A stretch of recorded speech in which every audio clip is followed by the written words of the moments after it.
Learn Blazor step by step in English. Hello everyone, I welcome you in my YouTube channel. If you like my videos, then don't forget to subscribe.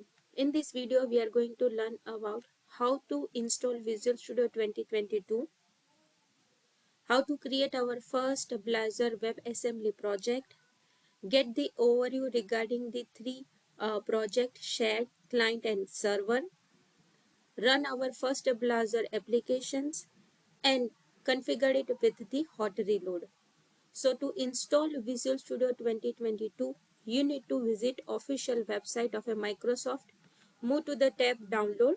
You can see that you can easily go through it, and on this page you have a three option. First one is a community, second one is a professional, and the third one is a enterprise. You can download the free version, that means the community, which is mostly used by the people as well as the developer, that means trainee as well as the experienced persons. When you download it, Visual Studio installer gets installed inside your system. I have already downloaded and installed it. When you open Visual Studio installer, it will show you something like this. In my system, currently I have a Visual Studio Community 2019 as well as 2022. It shows me the numbers, that means the versioning details and all the stuff. Whenever you click on the modify, from this menu, from this step, you can install the necessary things which you are interested. Let's say if you are interested to create the project with the Node or Azure or web development, .NET Core applications. In future, I'm planning to upload the video series on a MAUI. So that's why I have already installed .NET multi-platform app UI development. So these things is you need to let's say click on it, and then after click on the modify button. So what will happen is that whatever the component you have selected get installed inside your PC. So yes, now if you reach to this step, that means you and your system both are ready to work with the Blazor WebAssembly. So now let's just open our Visual Studio 2022 and create our first application. After installing necessary component, you need to open the Visual Studio 2022. From here, you can create the new project. So you can see that we have one tab named Create a New Project. Click on it. These are the recent project template. If you are interested to search specific, then you need to search from this text box. Click on it. It shows me number of options regarding the Blazor. First one, which is a Blazor server app and Blazor server app empty. We are not working with this. We are working with the Blazor WebAssembly app. But down below on the fourth option, you can see that we have a Blazor WebAssembly empty. So when you select this option, Blazor WebAssembly app, that means that a sample related to the sample template get installed when you create a new project. If you select the Blazor WebAssembly app empty, that means you will not have any template or code. You need to write it from scratch. So our practice purpose and display the first hello world in our system, in our browser, definitely I'm going to select Blazor web app. Click on the next button. Here you need to give the specific name. So let's say English Learn Blazor. Okay, so this is the project name which I'm using it. Save it in your location where you wish to store it. Click on the next button. Here it shows me the framework details like .NET Core 3.1, 5.0, 6.0 and 7.0.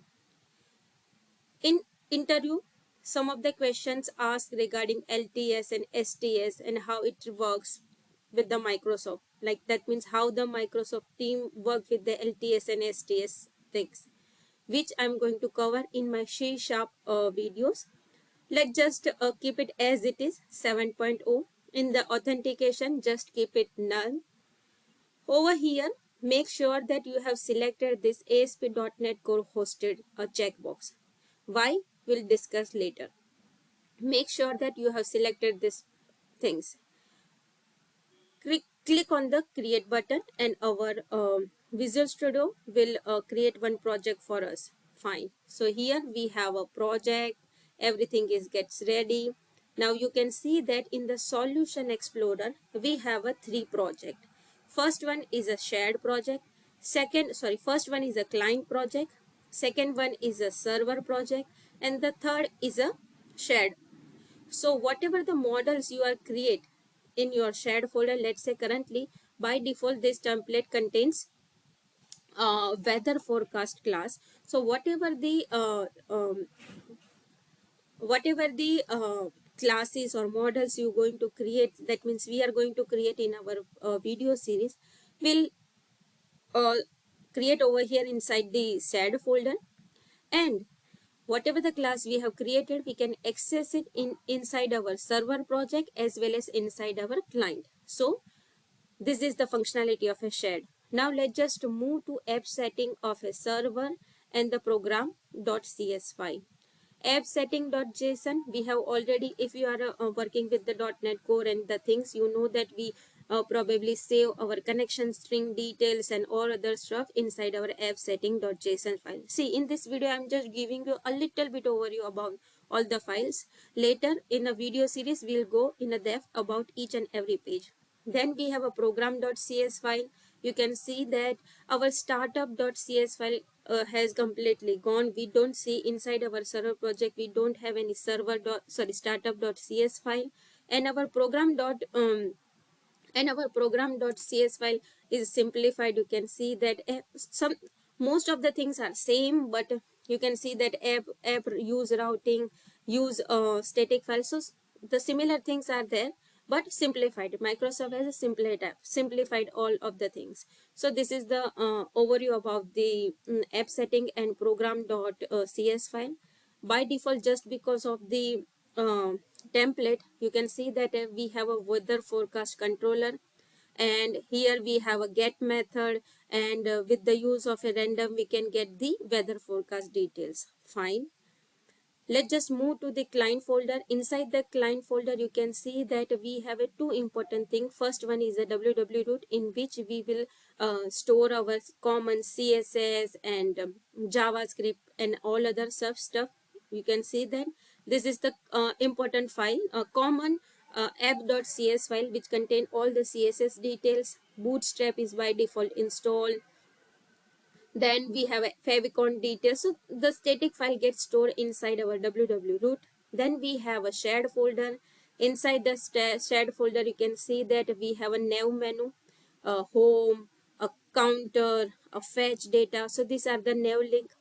Then let's just move to the pages.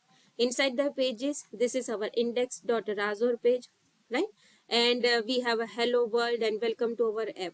So these are the common things which is present currently right now. We have index.html page over here, right? So let's just first of all run this application, because in a first video we are not able to cover all of the things. So just run our application and get the idea how the Blazor gets run. You can see that by default inside this dot server project gets selected. Let me click on the run button and just wait for a few seconds to see our browser.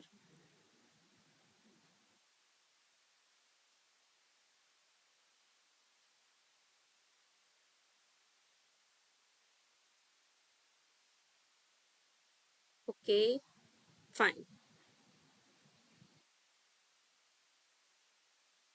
See the beauty of Blazor.